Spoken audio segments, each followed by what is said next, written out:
مجھے اپنے دل میں یاد کرتا ہے، میں بھی اسے اپنے دل میں یاد کرتا ہوں۔ جب میرا بندہ کسی محفل میں میرا ذکر کرتا ہے، میں اس سے کہیں بہتر محفل میں اس کا ذکر کرتا ہوں۔ اللہ کی محفل تو ملائے اعلیٰ کی ہے، ملائکہ مقربین کی ہے۔ بہرحال اللہ کو تم اپنے دل میں مستحضر رکھو، اللہ تعالیٰ تمہیں بھی یاد رکھے گا۔ دوبارہ فرمایا احفظ اللہ تجدہ امامک تجاہک، اللہ کو یاد رکھو تو اپنے سامنے موجود پاؤ گے، جب چاہو دعا کرو تو احفظ اللہ تجدہ امامک یا تجاہک، اپنے سامنے موجود پاؤ گے۔ اذا سألت فاسأل اللہ، اب آ گیا وہ مرکزی مضمون۔ دیکھو جب مانگو اللہ سے مانگو، غیر اللہ کے سامنے ہاتھ دراز کرو ہی مت۔ ایک حدیث میں آتا یعنی حرام نہیں ہے، دنیاوی قواعد اصول قوانین کے تحت کسی سے مدد چاہنا، کوئی سوال کرنا حرام نہیں ہے۔ آپ سوال کریں، مدد لیں، اسی پر دنیا قائم ہے، ایک دوسرے کے ساتھ تعاون کے ساتھ۔ لیکن اونچا مقام کیا ہے؟ کسی سے سوال مت کرو سوائے اللہ، یہاں تک کہ جوتے باندھنے کا تسمہ تمہیں درکار ہے تو بھی کسی سے مت مانگو، اللہ سے مانگو۔ کیا پتہ اللہ کس کے دل میں ڈال دے اور وہ آ کے تمہیں تسمہ پیش کر دے۔ ہوتا ہے ایسا، بس اوقات ہوتا ہے۔ جو اللہ کے ساتھ لو لگا کر رکھنے والے ہیں ان کے تو ایسے واقعات ہوتے ہیں کہ دل میں ایک بات آئی اور اس کے بعد وہی بات جو ہے وہ کوئی شخص آ گیا اور اس نے وہ بات پوری کر دی۔ کیونکہ لوگوں کے دل جو ہے وہ تو اللہ کے دو انگلیوں کے مابین جو چاہتا پھیر دیتا ہے۔ کیا پتہ اللہ کسی فرشتے کو انسانی شکل میں بھیج دے، آتا ہے فرشتہ، آتا ہے انسانی شکل میں، آتا ہے آپ کی تکلیف کو رفع کر دے، آپ کی ضرورت کو پورا کر دے، اسی سے مانگو، کسی اور سے مانگو۔ یہ ہے توحید کا لب لباب۔ یوں سمجھیے اسلام کی جڑ کیا ہے؟ ایمان۔ اسلام کا جو خارجی نظام عمل ہے، انفرادی اعمال ہو اجتماعی ہو، ان سب کی روح رواں کیا ہے؟ ایمان۔ ٹھیک، ایک بات ہو گئی۔ ایمان کا خلاصہ لب لباب کیا ہے؟ ایمان باللہ۔ جیسے ایمان بالآخرہ بھی ہے، ایمان بالملائکہ ہے، ایمان بالانبیاء ہے، ایمان بالرسل ہے، ایمان بالکتب ہے، ایمان بالقلب ہے، لیکن اصل ایمان، اسی لیے ایمان مجمل میں آپ کو معلوم ہے کسی اور چیز کا ذکر نہیں۔ آمنت باللہ کما ہوا باسمائہ وصفاتہ وقبلت جمیع احکامہ اقرار باللسان وتصدیق بالقلب، یہ ایمان مجمل ہے۔ اجمالی طور پر ایمان اس کا نام ہے، ہاں مفصل تفصیلی طور پر آمنت باللہ وملائکتہ وکتبہ ورسلہ والیوم الآخر والقدر خیرہ وشرہ من اللہ تعالی۔ تو اسلام کی جڑ ایمان، اور اسلام کا سارا جو نظام عمل ہے، چاہے انفرادی اعمال ہو چاہے اجتماعی، ان سب کی روح رواں ایمان، اور ایمان کا خلاصہ ایمان باللہ۔ اور ایمان باللہ کا اصل حاصل وہ ہے جو اس حدیث میں آ رہا، اس کے دو ہیں تقاضے، عبادت صرف اسی کی، استعانت صرف اسی سے۔ اس لیے میں نے سورہ فاتحہ کا تذکرہ شروع میں کیا، یہ عبادت کا جوہر ہے، عبادت کا جو ہے یہ ایمان کا حاصل، عبادت صرف اس کی ہے اور استعانت صرف اس سے۔ استعانت ہی میں سوال بھی آ گیا، یہ بھی مدد ہے۔ آپ کسی سے کچھ مدد مالی چاہ رہے ہیں یا کوئی اور مدد چاہتے ہیں، کسی کام میں مدد چاہتے ہیں، جیسے میں نے کہا تھا کہ سفارش کرانا چاہتے ہیں، یہ بھی مدد ہے۔ وَإِذَا اسْتَعَنْتَ فَاسْتَعِنْ بِاللَّهِ، اور جب مدد مانگو صرف اللہ سے مانگو۔ اور وہ سارے الفاظ یاد کر لیے، استدعاء، استعانت، استغاثہ، یہ جو غوث اعظم سے استغاثہ کیا جاتا ہے تو شرک ہے۔ استغاثہ اللہ سے، دعائی اللہ کی، اس اعتبار سے استمداد، استعانت، استدعاء، استغاثہ، یہ سب اللہ سے، صرف اللہ سے۔ عبادت صرف اللہ، ایاک نعبد، اور استعانت صرف اللہ سے۔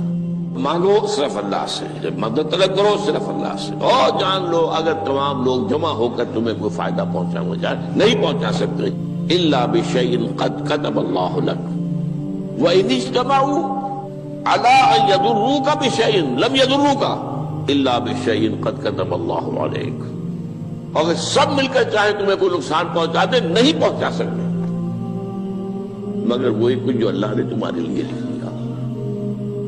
اب بتائیے خوف کی جڑ کٹ جائے گی کہ نہیں؟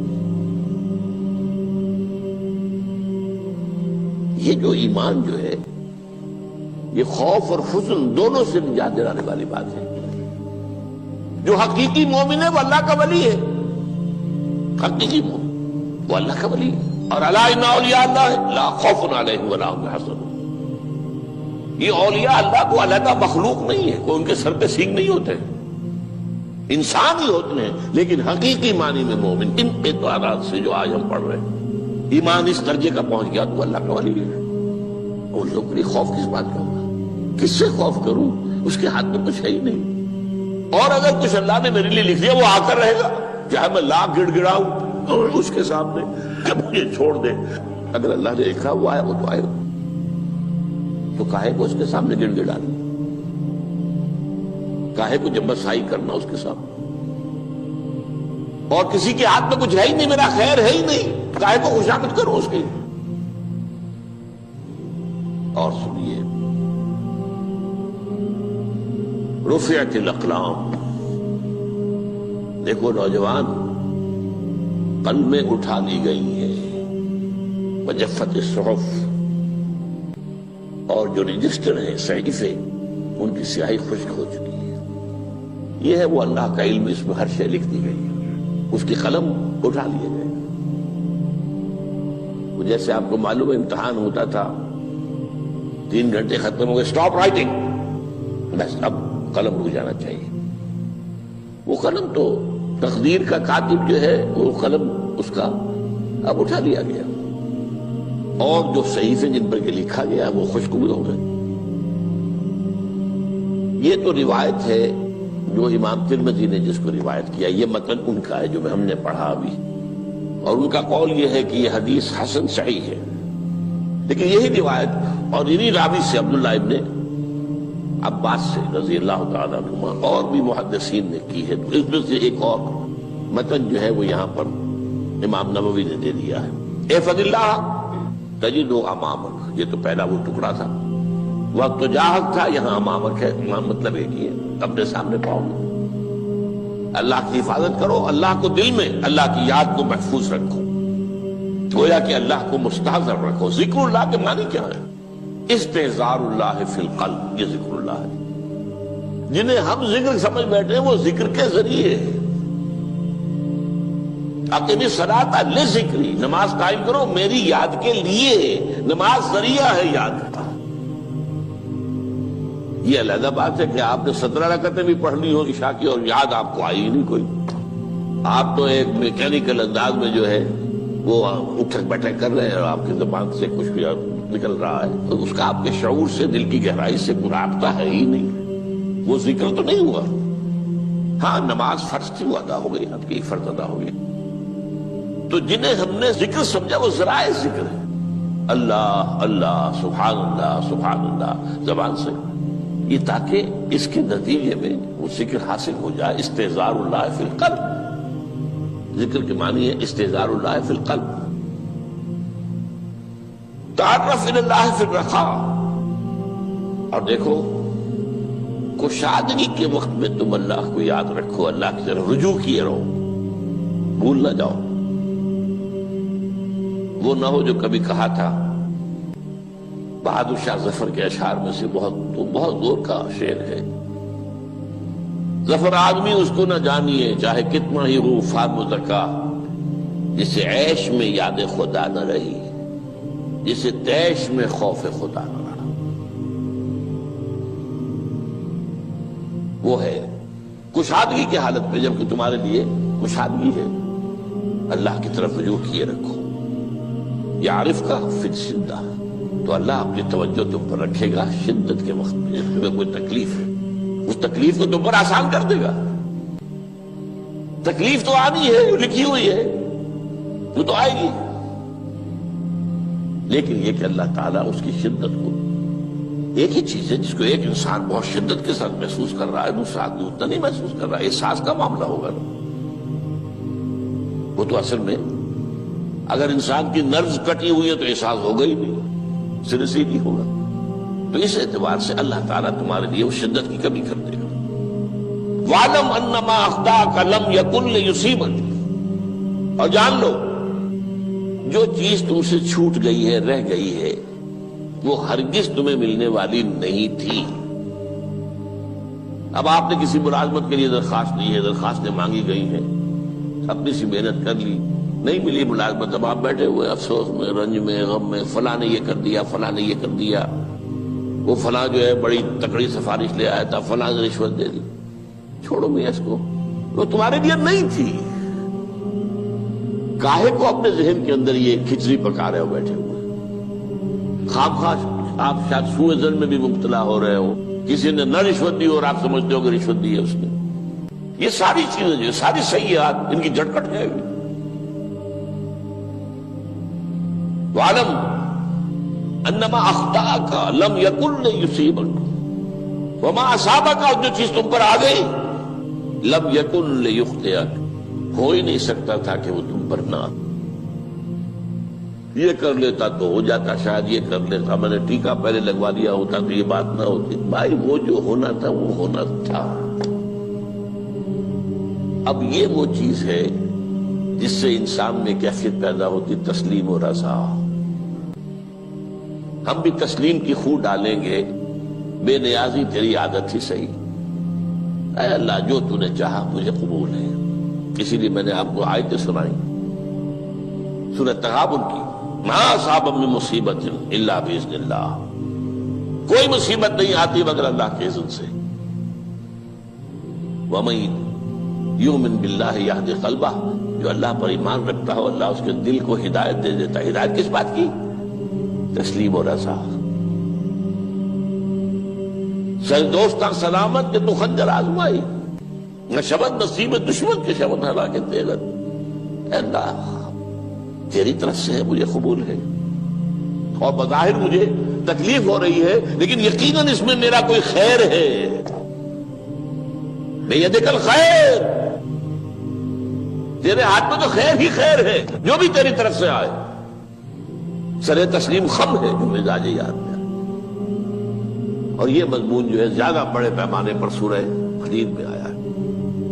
ما اصاب من مصیبت فی الارض ولا فی انفسکم الا فی کتاب من قبل ان نبرأھا، کوئی مصیبت نہیں آتی نہ تمہاری جانوں میں نہ زمین میں زلزلہ آ جانا، سیلاب آ جانا، کچھ اور زمین کا دھنس جانا، یا یہ ہے کہ تمہاری جانوں میں کوئی بخار ہو گیا، کوئی اور تکلیف ہو گئی، اچانک معلوم ہوا کہ انسان جو کینسر ہے، اور کینسر بھی اب 3rd سٹیج کو پہنچ چکا ہے، لیکن جو بھی آیا ہے وہ اللہ کے علم کی کتاب میں پہلے سے لکھا ہوا ہے۔ فی کتاب من قبل ان نبرأھا، یہ کتاب میں درج ہے اس سے پہلے کہ ہم اسے ظاہر کریں۔ اس کا نتیجہ کیا نکلنا چاہیے؟ لیکن لا تأسوا علی ما فاتکم ولا تفرحوا بما آتاکم، افسوس نہ کیا کرو جو تم سے جاتا رہے، چھوٹ جائے، کوئی عزیز فوت ہو گیا، کوئی موقع ہاتھ سے نکل گیا، ارے بھائی میں چوک گیا، بڑا موقع تھا، اب اس پر افسوس کر رہے ہیں۔ نہیں، جو چیز لیکن لا تأسوا علی ما فاتک ولا تفرحوا بما آتاک، جو اللہ تمہیں دے دے اس پر اتراؤ مت۔ وما اصابک لم یکن لیخطئک واعلم ان النصر مع الصبر، اور جان لو اللہ کی مدد صبر کے ساتھ آتی ہے، جو آئے اس کی طرف سے جھیلو۔ زبان پر کلمہ شکوہ اور شکایت نہ آئے، اللہ سے شکایت نہ آئے، تسلیم و رضا، جو تیری رضا ہے۔ تیری صحت ہمیں منظور ہے، لیکن اس کو مولانا محمد علی جوہر ایک مرتبہ جیل میں گئے، ایک بیٹی بیمار ہوئی، فوت ہو گئی، اس کے بعد دوسری مرتبہ پھر جیل میں گئے، دوسری بیٹی کو وہی بیماری ہوئی، جیل میں اطلاع ملی کہ بیٹی کو یہ بیماری ہو گئی ہے۔ تو خط لکھا ہے اشعار کی شکل میں، کا آخری شعر یہ ہے: تیری صحت ہمیں منظور ہے لیکن اس کو نہیں منظور تو پھر ہم کو بھی منظور۔ ہم تو چاہتے ہیں میں بیٹی کے تجھے شفا ہو جائے، اسے منظور نہیں تو پھر ہمیں بھی منظور۔ وَاعْلَمْ أَنَّ النَّصْرَ مَعَ الصَّبْرِ وَأَنَّ الْفَرَجَ مَعَ الْكَرْبِ۔ فرج، فراخی، کھل جانا کسی چیز کا، یہ ہے کرب کے ساتھ، تکلیف کے ساتھ، تکلیف ہوتی ہے ساتھ۔ اللہ نے قانون بنایا ہے دنیا کا۔ اب آپ اندازہ کیجئے بچے کی ولادت میں ماں کو کتنی تکلیف اٹھانی پڑتی ہے۔ آج کل تو فیشن ہو گیا ہے، سیدھے سیدھے جاؤ آپریشن کراؤ، تکلیف سے بچ جاؤ، لیکن یہ ہے کہ یہ بھی آپ کے علم میں ہوگا، وہ ساری تکلیف جیسے ہی بچے کو لا کر ماں کے برابر لٹایا ہے، ساری تکلیف ختم، پھر جو راحت اس سے میسر آتی ہے۔ ان الفرج مع الکرب وان مع العسر یسرا، اسی لیے میں نے وہ آیتیں بھی پڑھی تھی، ان مع العسر یسرا ان مع العسر یسرا۔ اس دنیا میں یہ اللہ نے نظام بنایا ہے، سختیاں جھیلنی ہی ہوں گی۔ لقد خلقنا الانسان فی کبد، ہم نے انسان کو پیدا کیا مشقت کے اندر، مشقت تو کرنی پڑے گی۔ کسی کی جسمانی مشقت زیادہ، کسی کی ذہنی مشقت زیادہ، مشقت سے چارہ کسی کو نہیں۔ تو یہ ہے ان مع العسر یسرا ان مع العسر یسرا۔ بارک اللہ لی ولکم فی القرآن العظیم ونفعنی وإیاکم بالآیات الذکر۔